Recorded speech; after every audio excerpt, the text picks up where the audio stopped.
In a small village nestled between rolling hills and golden wheat fields, the scent of fresh bread drifted through the cobblestone streets each morning, calling people to Master Willem's door. The old baker had 2 apprentices, as different as fire and water. Thomas was an orphan boy of 17, gentle-hearted and hard-working, who had arrived at the bakery 5 years ago with nothing but hope. Good morning, Master Willem. I've already started the first batch of rye bread. The dough rose beautifully overnight. Bless you, Thomas. You're always the first to arrive and the last to leave. What would I do without you? Uncle, why must we start so early? The roosters are barely awake. Because, Marcus, bread waits for no one. The village depends on us. Now tie your apron and help Thomas with the wheat loaves. Thomas found joy in every loaf. He loved seeing a mother's relief when she could afford bread for her children. I can only pay for 3 loaves today, Thomas. I'm sorry, I wish I could buy more for the children. Here, Mistress Anna. I added an extra roll for your little ones. They're growing children. They need their strength. The extra one fell on the floor. Can't sell it anyway. Please, take it. The bread had not fallen, of course. Thomas, you're too kind. But I can only pay for 3. From across the shop, Marcus watched with narrowed eyes. Are you stupid, Thomas? That's lost profit. Uncle may tolerate your charity, but when I run this place, such foolishness will stop. It's just bread, Marcus. We have plenty.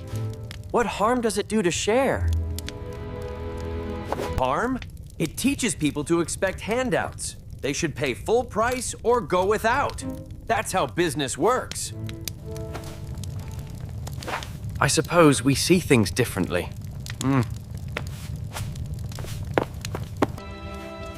Master Willem had heard the exchange. He said nothing, but his eyes rested thoughtfully on both boys.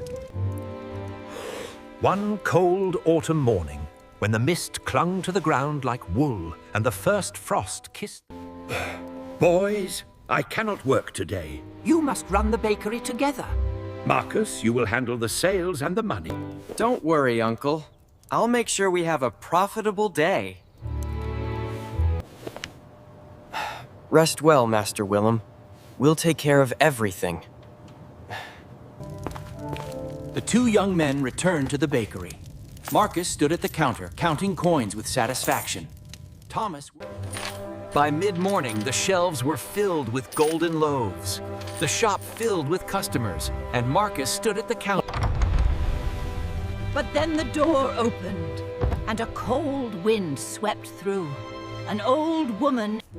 She moved slowly, leaning on a twisted walking stick. Morning, young sirs. Might a weary traveler trouble you for a small piece of bread? I have walked since dawn and have nothing in my belly.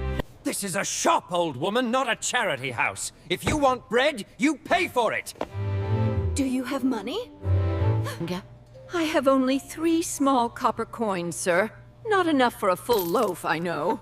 3 coppers won't even buy you a roll, and we don't sell crusts. Everything here is worth good money. If you can't afford it, try begging at the church.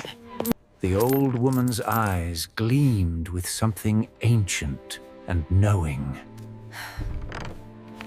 Thomas had been in the back, pulling fresh loaves from the oven. He heard the exchange and hurried forward, wiping flour from his hands.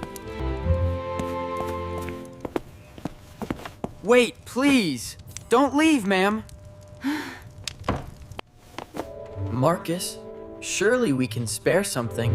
Look at her! She's freezing and hungry! We spare nothing. Uncle left me in charge of the money, and I won't lose profit on beggars. Send her away, Thomas! Then I'll give her from my own portion. Thomas reached for a beautiful golden loaf, still warm from the oven, and a small pot of honey butter they usually sold separately. He wrapped them carefully in clean cloth, and brought them to the old woman. Thomas gently offered the wrapped bread to the old woman. Bless you, young man. But I have only 3 coppers. I cannot pay for such generosity. Keep your coins. You have a rare heart, child. In a world that grows colder each day, you remain warm. My mother used to say that bread is meant to be shared. We bake it with our hands, but it's made from sunshine, rain, and earth. The old woman's eyes gleamed with something ancient and knowing. She reached out and touched Thomas's hand. Then receive this gift in return, dear boy. From this day forward, everything you bake with your own hands shall... The bread will never merely fill bellies. It will mend hearts, cure sickness, and bring comfort. Before Thomas could find words to thank her, the fairy had vanished like mist in sunlight. Still trembling, Thomas stood where she had been, wondering if he had imagined it all. Marcus, counting his coins at the counter, had noticed nothing. Thomas returned to his work, but his hands trembled as he shaped the next batch of dough. The next morning, something strange began to happen. A South Asian woman named Mistress Clara came. The child was pale and weak, a little girl of 8 who had been sick for weeks. Please, I need your softest bread. My Rose can't keep anything down, but I must try to get her to eat something. Let me bake something special for her. Fresh and light, easy on the stomach. Thomas prepared a small loaf with extra care, kneading it gently, shaping it with love. When it came from the oven, it seemed to glow with golden warmth. Thomas gave the bread to Clara and refused payment. The next day, Clara returned, tears streaming down her face. But these were tears of joy. Thomas! Thomas, you saved her! Rose ate the bread last night, and this morning she woke up smiling. The fever...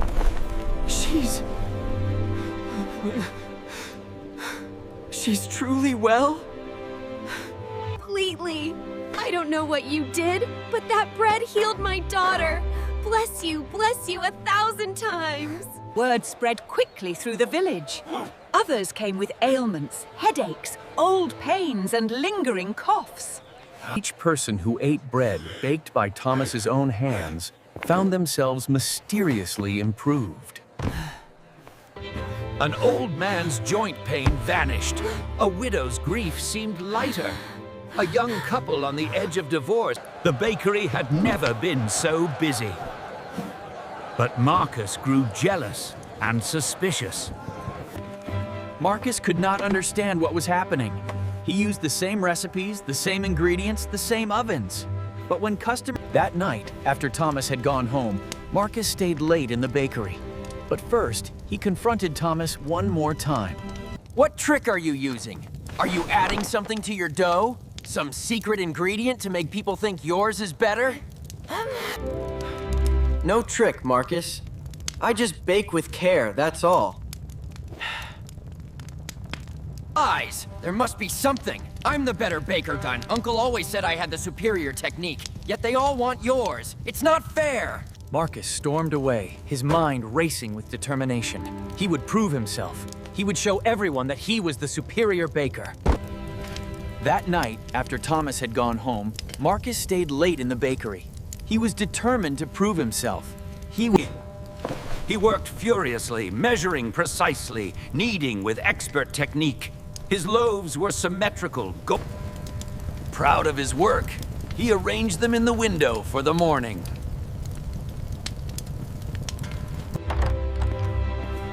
But when dawn came, something was terribly wrong. The bread that had been golden was now gray. The smell was off. Not rotten exactly, This is inedible! Marcus, what did you do? Nothing! I followed every step perfectly. I don't understand. Over the following days, the phenomenon continued and worsened. Every single item Marcus baked turned bitter or spoiled within hours. Cakes collapsed into sour mush. Pastries hardened like stones. At first, Marcus insisted it was sabotage. Then he blamed the ingredients, the ovens, bad luck. But deep down, he began to understand. He remembered the old woman. He remembered his cruelty. This was his punishment. Just as Thomas's bread brings joy, his brings bitterness, because that's what was in his heart. This was his punishment. Just as Thomas's bread brings joy, his brings bitterness, because that's what was in his heart. This was his punishment. Just as Thomas's bread brings joy, his brings bitterness. Over the following weaves, Master Willem watched both apprentices carefully. He saw Marcus's transformation. He set aside loaves for the poor without being asked. How he worked alongside Thomas instead of competing with him. And he saw Thomas's gift continue to bless the village, quietly and humbly, never boasting about. At last, Master Willem made his decision. He was growing old, and it was time to speak of the future. He called both apprentices to him.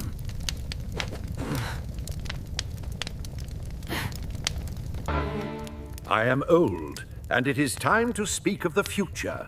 This bakery has been my life, and soon I must... Thomas, you have the gift of a pure heart. Your bread brings healing. Marcus, you have learned the gift of... Uncle, I don't deserve.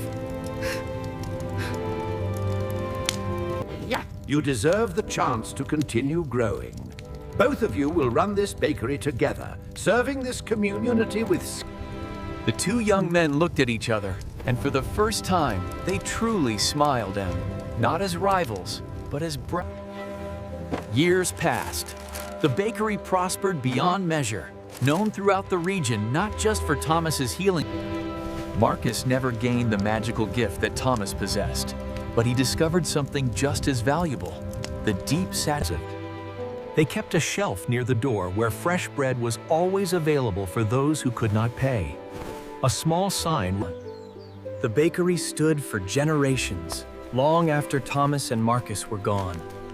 But the lesson remained. And though the fairy who had blessed them was never seen again, her presence was often felt in the quiet moments. True grace and kindness cost nothing, yet they make the world rich. Beauty fades and wealth crumbles.